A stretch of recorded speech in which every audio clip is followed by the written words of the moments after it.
And we're with Ziggy the Wine Girl. You know her from The Crush locally. You know her from a panoply of magazines. If you've ever had a drink of any sort in Sonoma County, chances are that she had something to do with it somehow, if not by sheer the machination of making it, then perhaps from her influence in this market. How are you? I'm fantastic. It's good actually, to see you. Living the dream, literally. Yeah. So drinking the dream. Yeah. So I know you're on sleeping pills right now. What is it about? What is it about Ambien and vodka that? No, I'm just kidding. Focus. No, when you say living the dream, we are in a lifestyle business, and you are sort of a paragon of the lifestyle industry here in terms of how it manifests in beverages, right? But you weren't always there. You were in rock and roll. You were in jail. No, you were in all kinds of different. No, those are different kind of bars. Right. The only bars I'm in are the ones that have cocktails. Let's be clear. How did you find yourself in this milieu? Well, I actually was in the brokerage business for a long time. Back after I got out of school, I kind of wanted to focus on a real job. Well, where was school? San Francisco. I was born and raised in San Francisco, okay. And started working for Payne Weber at a young age, became a municipal bond specialist, and then became their municipal bond liaison, traveling between their Wall Street offices in New York and Los Angeles and San Francisco. This is a whole different life. It's a whole different life, but at the end of the day, my biggest hobby was wine, and I started a wine cellar at a very young age, thanks to my dad. Right. By the time I was 18, I had quite the wine cellar, in fact. And it was always just a really big hobby of mine and a huge interest and passion. And after being in the brokerage business for a long time, I just decided, you know what, this is kind of a lot of stress, even though I was making great money. I was like, I can't keep doing this, you know, I want to be able to figure out what I want to do and follow my passion. And at the end of the day, that really equated to wine. I went to broadcasting school to study voiceovers, thinking that was really going to be my side gig to afford my drinking. I mean, my collecting. Yeah, that's it. And so studied voiceovers, thought that was going to be the deal. And then ironically, the first 60-second spot I ever got, paying gig, was a 60-second commercial for a winery. Okay, so that was fate dovetailing and talking to you. But why wine? I mean, I know you're a person of many passions. Why was it wine that really grounded you with this what became a mission of a sort? Well, you know, from the time that we grew up as kids and could sit at the table, my dad would serve us wine as part of the meal, and he was really of the belief that wine is part of everyday living. And I was fascinated with it. I was really intrigued with the fact that, you know, you could have you know, a single beverage, i.e. wine, and it's grown from, you know, many different places and many different soil types, and you get all these different flavor profiles, and that you know, could have a different wine with different meal and everything would taste different, and it was just intriguing to me. And is this like an old world thing or something Mr. Eshelman brought with him, or I mean, No, actually it wasn't an old world thing. I think he was just an old soul. Yeah. You know, and he was in the military, so I grew up in a military family, and as you know, a captain in the military, as an officer, part of his obligation was to entertain and throw cocktail parties and dinner parties. My mom really loathed the idea. My father loved it, and he was about integrating music and wine and cocktails and bringing people together. Yeah. And that's really how I grew up, and it's kind of now a major part of my life, obviously. And you're one of these lucky people who've been able to take your passion and your profession and put them together. So, exactly. So you did that 60-second spot. It happened to be a wine commercial. Yep. And it sounds like you kind of launched from there. I did. I ended up talking to the producer of the commercial, and he said, you know, if you could have anything you would want, what would it be? And I said, I want my own radio show to talk about wine, and make it for everyday living, because a lot of people in the United States, if not the majority of people, don't understand that wine is for everyday living. They think that it has to have some kind of pretense about it, that you have to be able to do 3 and 4 and 5 syllable words to be able to, you know, understand it, which is not true. And you know, I wanted to kind of get rid of that fallacy and bring it to the table for everyday living. And so I said I'd want a radio show to do that. And you were really ahead of the curve with that, because 20 years ago. Yeah, I mean, so now, you know, wine, especially obviously in wine country, there's a lot of wine consciousness and associated media, but you were sort of at the vanguard making that a thing. And you remain like the person. So well, I mean, it's every day's a work in progress. But I was the first woman in the United States to have a radio program specifically about wine and to try and bring it for everyday living.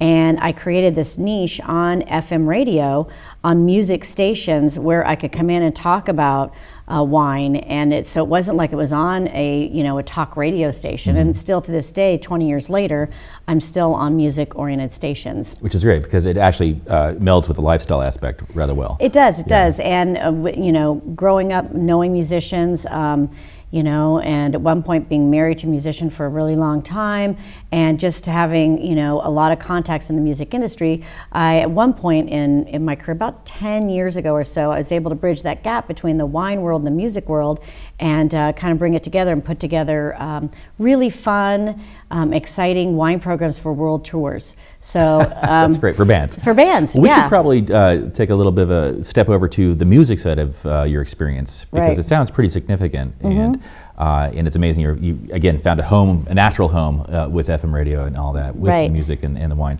What was the rock and roll thing all about? You know, here's the deal. It's like I have a lot of friends that are musicians, and I was, you know, would find myself all the time backstage at shows, and they never had anything decent to drink. So I was always toting a box of wine with me, you know. You'd actually bring your own BYOB to the concert. I did. You know, I had an all-access backstage pass, so I could come with bottles backstage. What kind of business were you in? I mean, I don't understand why you had access at all. I was just because I know a lot of rock and roll stars. How did you meet the rock and roll stars? Growing up, my dad always had people. He'd meet people somehow or another and invite them over to our house to play tunes. I mean, we've had some pretty significant people that would just show up with their guitar at my house growing up, you know, just to entertain my dad and his friends at a dinner party. Very casual style. See, you know? To me, if a military officer invited me as a musician to jam at his house, I would think it was a sting. Right? Right? Yeah, but dude, this was the 70s, you know? So everything was just kind of... I mean, in 1974, I found myself backstage at a Joan Baez concert, just like, you know, 10-year-old kid walking around, and found myself backstage introducing myself to everybody, getting autographs. That's great. You know, at the Greek Theater, right? So, I mean, it just always was one of those things that was a natural place for me to be. I started studying music at the age of 3 and played piano, still play piano and clarinet and several instruments, and that was part of our lifestyle at home. I was the oldest of 5 kids. Yeah. And, you know, Daddy always made us take an instrument. We had to do it, you know. What was yours? So piano and then clarinet for some time. So anyway, it was just one of those things where, you know, these guys are my friends, and I never looked at it any other way.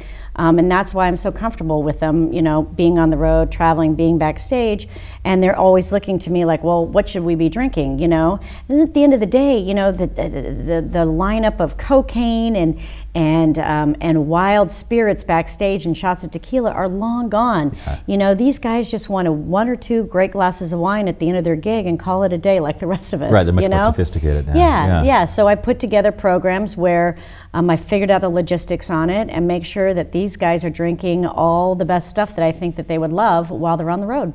And you would assess their sort of flavor profiles and make sure that... Yeah, I get to know them and get to know what their palates are, get to know what their likes, their dislikes are, and then put together something at that point. And then I work with the team that they travel with on the road, and because I don't need to go to every gig, and I just say, okay, make sure so-and-so gets this backstage, so-and-so gets that backstage, and, you know, teaching them how to deal with temperature control for the wine, where not to put the wine, okay? You know, you're not going to put it underneath the tour bus, you're not going to put it, you know, in the very top part of the rig, you know, and it's just basic stuff. And once you have that down, you know, you're good to go. Everybody can uncork a great bottle of wine, but they know it's like I'm insurance for a good time, right? They understand that when they're on the road and they see a bottle of wine, I've put it there and they know it's going to be great.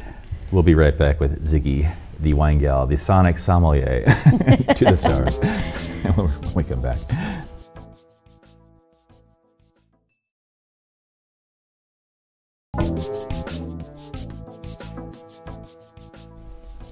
And we're back with Ziggy the Wine Gal. We're having a really fun talk about your experience as sort of the rock and roll som to stars of such caliber that during the break my jaw was dropping. I'm picking it back up.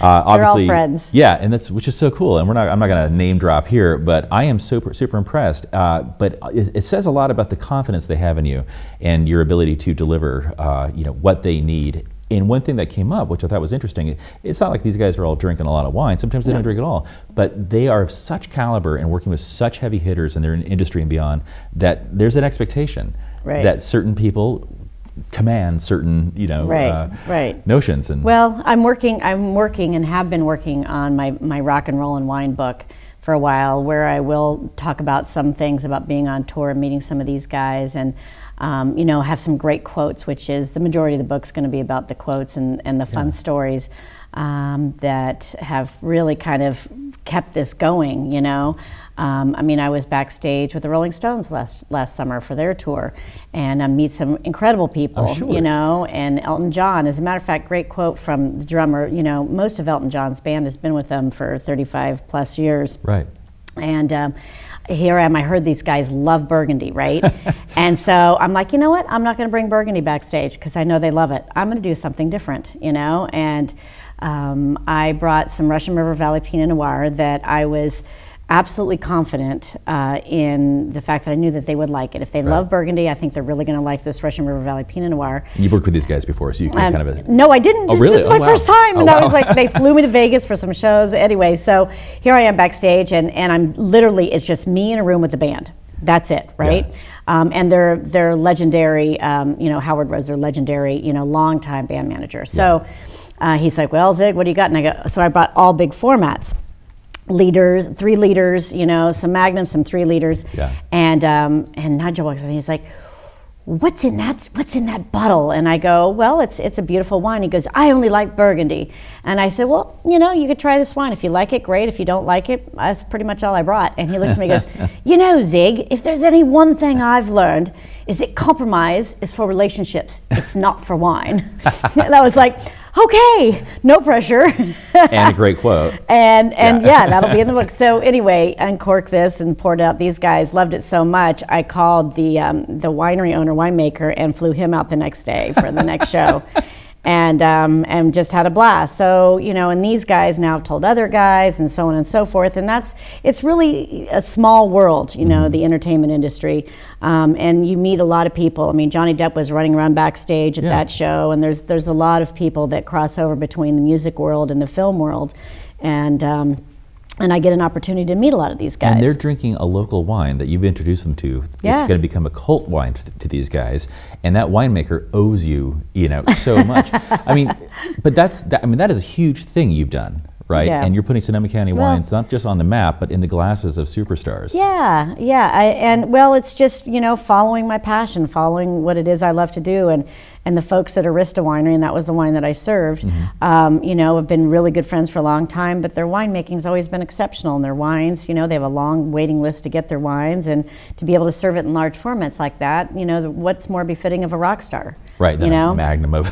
Yeah, it's all about large formats. Well, and all this kind of, these backstage shenanigans really started when I approached Journey with doing their world tour. So really, credit goes to Jonathan Cain, who, believed in me and believed in what I wanted to do, and said, hey, we're about ready to go on a world tour. And it was right when they'd hired their new lead singer, that's right. And Arnell. And I was in the studio when these guys are recording their album, literally sitting right next to Neil Schon as he's laying down his guitar tracks.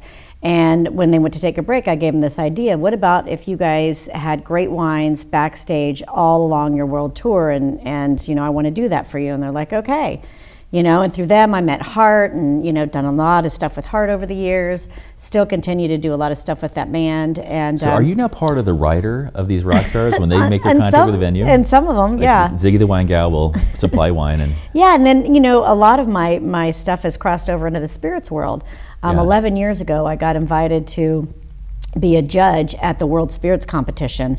And, you know, I've been enjoying cocktails from a very young age. I'm not going to, you know, say when, 17, but, you know, have an appreciation and a knowledge of spirits. And when I got invited to judge at that competition, I was blown away. And of course, in walks Ziggy the wine gal, and there's all these old guys, these old gray-haired guys, you know, scientist-looking guys. And I'm just like, hey, you know, what's happening? And everyone's like, shh, quiet, it's very serious. Everybody's in lab coats, you know.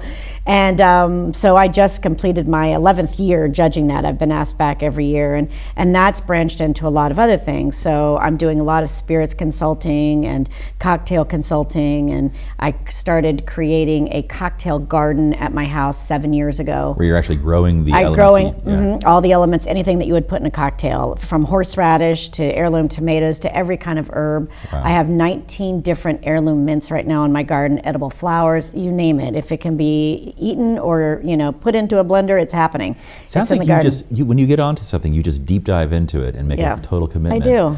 So we were talking a little bit earlier about, during one of the breaks, about how you are the wine gal, known as such. I mean, that's a very strong brand identification for you, and yet you do spirits. Have you negotiated that sort of, I wouldn't call it a disconnect, but maybe a bit of friction between the two different worlds you occupy? It's hard. It's you know, I get some flack from some people saying, well, what is it? And I'm like, you know what? At the end of the day, I just drink for a living. Right. You know, I mean, put it in my glass, and everybody always says, you know, the question that I can't stand the most: what's your favorite wine? I go, well, the one in my glass. Right. Because if it made it to my glass, then it's my favorite wine at that moment for that reason. That's a good answer. You know. Yeah. And there's nothing that evokes memories like a glass of wine, like a bottle of wine. You know, that cork closure inside, and now screw cap even as well, inside that bottle, you know, not only brings forth the vintage, but whatever memories are going to happen when you pour it for yourself or for friends, whatever you're with, and that to me is still the most intriguing thing. Let me ask you, as a professional in this world, how do you mitigate drinking too much with your professional obligations? Or is there drinking too much? There is absolutely drinking too much. Yeah. You know, as a matter of fact, Debbie, who is the general manager at the group of radio stations that I work on and with, said to me a couple years ago, she goes, you know, after 13 years of being here, Zig, you drink the least of anybody I know. There you go. You know, and I'm not, that's truth be told, and I guess now it's out, I'm really not a big drinker. Right. But I'm a big taster. I'm a curious person when it comes to flavor profiles and aroma profiles. And I have what my boyfriend calls beverage ADD. So it's like, I'll uncork a bottle of wine, I'll try a few sips, I'm like, okay, let's open this wine and let's open that. So at any given time, anybody that comes over to my house, I have like 1 million bottles of wine open. Right. It's all homework, you know? Right. It is. It literally is. But, you know, and the same thing with spirits as well, you know? I mean, I'm not going to want to just try one gin, I'm going to want to try 3 gins so I can taste the differences between them all. But there is absolutely a thing as drinking too much, and I wouldn't have gotten where I am in this industry if I drank too much. Right. So I'm always really conscious, more than anything, of how much I drink, because 9 times out of 10, all eyes are on me. They're all watching how much I'm drinking, what I'm drinking, how I'm drinking it. You know, I'm always on. It's a very interesting notion. Let's revisit that when we come back. We're talking about Ziggy the Wine Gal, and we'll be right back.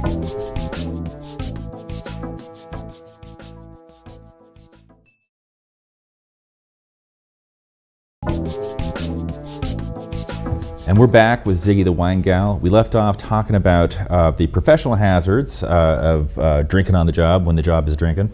But it's not drinking. There is a distinction. It is tasting. There is. I think that's something that a lot of people forget about, that you taste wine often instead of drinking wine. Not you, but I mean the second person you. When it comes to managing that, right, besides Uber, what do you recommend for the casual imbiber to like make sure that they're not going overboard? Well, that's one thing that I'm adamant about, is just no drinking and driving. So we finally have Uber up in my hood, but it still is like, you know, if I call an Uber, it's going to be 45 minutes, 9 times out of 10 till I get one. Yeah, but I live out in the vineyards. Oh yeah, you know, so kind of far away. So it's a commitment for those guys to come out that way. But I have always had this kind of network of possible people that can drive. Yeah. So if I know I'm going to a winemaker dinner or a couple cocktail events, or I'm going to judge some spirits or do some tastings, I always make sure that I have somebody on backup. You know, I know all of the neighbors that have teenage kids. I hire the teenage kids to drive me. Right. You know, that's good income for them. I have a great assistant, and she's always happy to do that. You know, Yeah. she's on the payroll for that. So you know, somehow or another, I'm always there, and I always make sure, you know, worst case scenario, there's a cab nearby. But now Always. with Lyft and Uber and all those, you do okay. And you know, sometimes I just literally really don't drink very much. I'll have something in my glass, but if I show up to a gig and I've got a bottle of water in my hand, people are like, think something's wrong with me. That happens all the time. And I'm like, well, today's like a no alcohol day, and they're like, oh, is something wrong? Are you okay? Well, yeah. I mean, I'm obviously like, you I'm are. human. I just sometimes have those days where it's like, okay, today's a zero alcohol day. Yeah. You know? And I think that's good to do, and it's good to prove that you can do it. Well, that's just it. That's half the battle. Like, can I actually do this? So it's a game, right? Yeah. But so I have to ask you, Ziggy, always your name? Where did that come from? Oh, you know, what do you think? I think it's awesome. And Hippie parents, you know, maybe, but Yeah. you know, it's not my birth name, but Yeah. it literally has been my name since I was like 8 years old. My best friend gave it to me. Actually, another music story. It's from when David Bowie released his Ziggy Stardust album. Right, because you had that birthmark. Yes, I always have had that Z. And I, you know, had left my piano lesson at one point, so frustrated, and so I decided to pick up guitar instead, and we were at her house listening, and I had my acoustic guitar, and Yeah.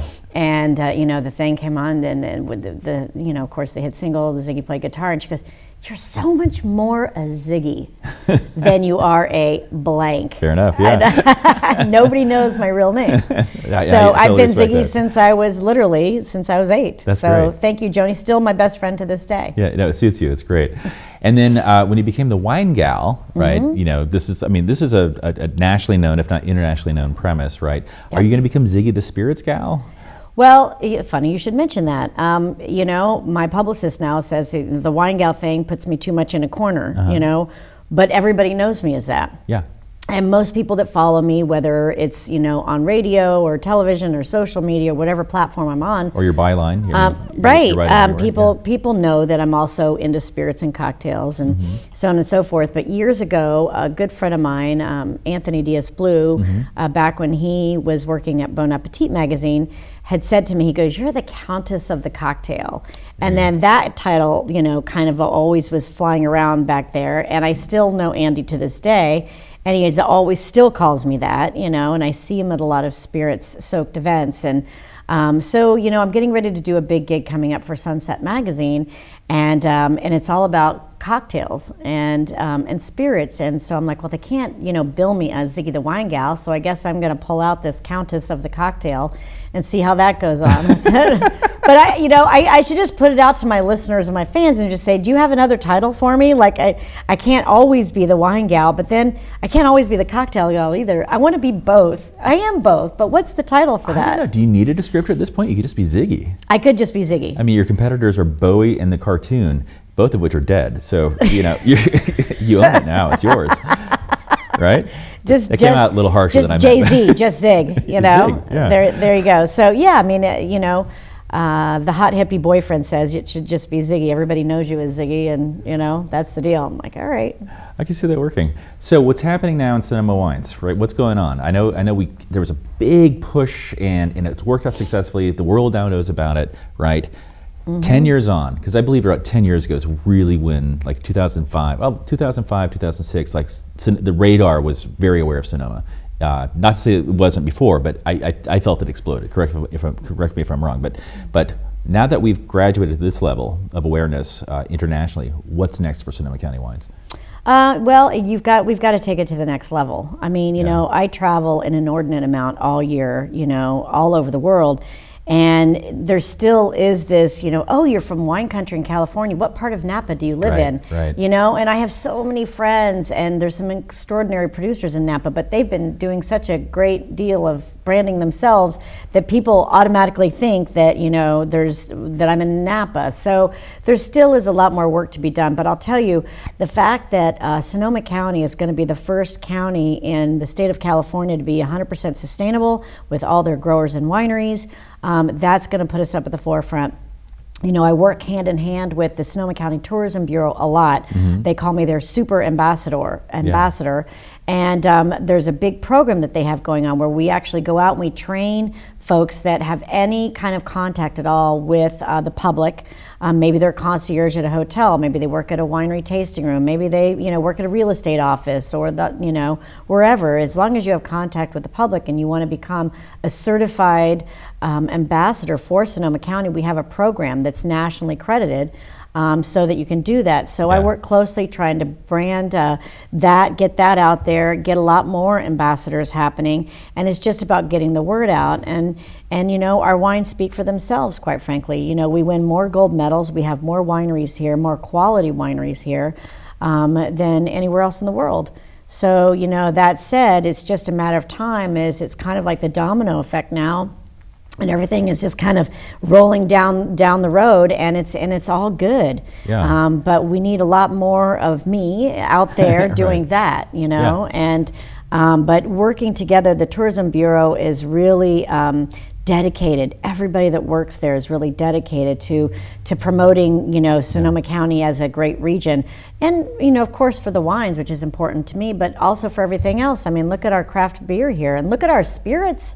Yeah. Speaking about spirits, emerging right now. We have some incredible artisan spirits, some craft spirits going on in this county right now. Do you think that Sonoma County suffers in part because we have such a broad array of agriculture and resources that way versus Napa, which is so wine identified? No, you know what? I think it's an asset for us. Okay. I think it's a positive thing because people look to us for diversity, and that's the one thing that we have so much of. In terms of varietals and stuff? Yeah. Varietals, growing areas. I mean, you look at all of the different AVAs within Sonoma County, and you've got all these microclimates, all these different soil types. You've got, a plethora of varietals that are grown here that this amount of varietals can't be grown like this anywhere else. Right. We've got these uber cool regions doing, not only, of course, Pinot Noir, which does well, but also Syrah. So we've got this incredible amount of cool climate Syrah.